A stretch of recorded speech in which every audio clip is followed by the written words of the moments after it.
Today we're going to run through the procedure for endometrial biopsy. I have my supplies on the blue towel. I have a simulated uterus here with a piece of beef liver that you can create at home to practice this on. I normally would have a formalin jar to put the sample in, but I want to put it in this clear glass bowl so that you can see what it looks like when it comes out of the pipelle. Now, this is a sterile procedure. There are some sources that would tell you that you don't have to wear sterile gloves for this. Personally, after I've washed off the patient's cervix, I prefer to change into sterile gloves so that there's no incidence that I could increase the patient's risk of infection. So you first start with washing the cervix, and you may use the swabs and your own dish of betadine, or you may use pre-packaged betadine swabs. And then I change into my sterile gloves, and I want to show you what's on my instrument table here.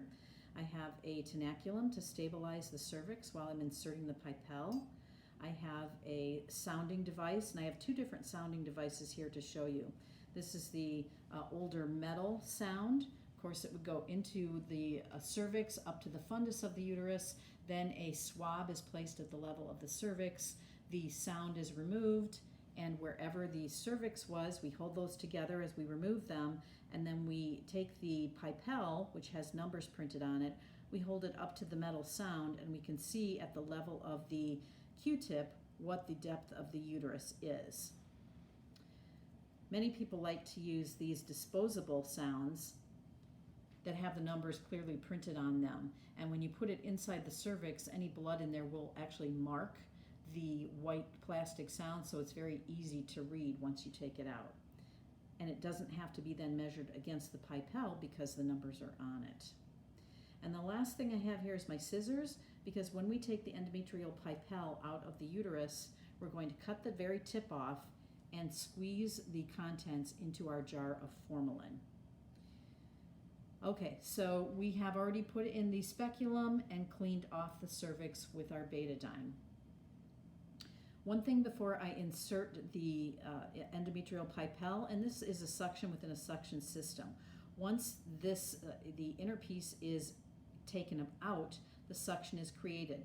But you don't want to do that before you put it inside the woman's uterus. You leave it intact as one piece all together until we insert it.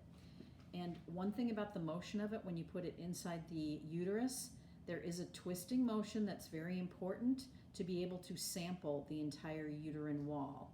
Also, you're going in and out at the same time to be able to sample the length of the uterus. And so there are two motions you need to have down to do this. One is twirling the pipelle, and one is going in and out at the same time. So we've prepared the woman's cervix. We have stabilized it with our tenaculum, and we're going to next insert the pipelle through the cervix up to the depth of the uterine fundus. Then we're going to pull out the inner suction piece, and quickly, with about 5 passes or so, you should be able to get what you need. You can see here that the pipelle is very filled, which actually would indicate that there was a very full lining. You would then put this over your jar of formalin and cut off the very tip.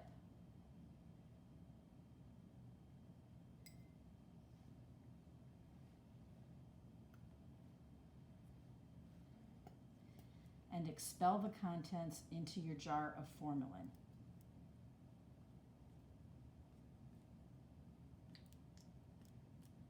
And it will look somewhat like a snake shape as you put it into the jar of formalin. That concludes the demonstration of the endometrial biopsy procedure.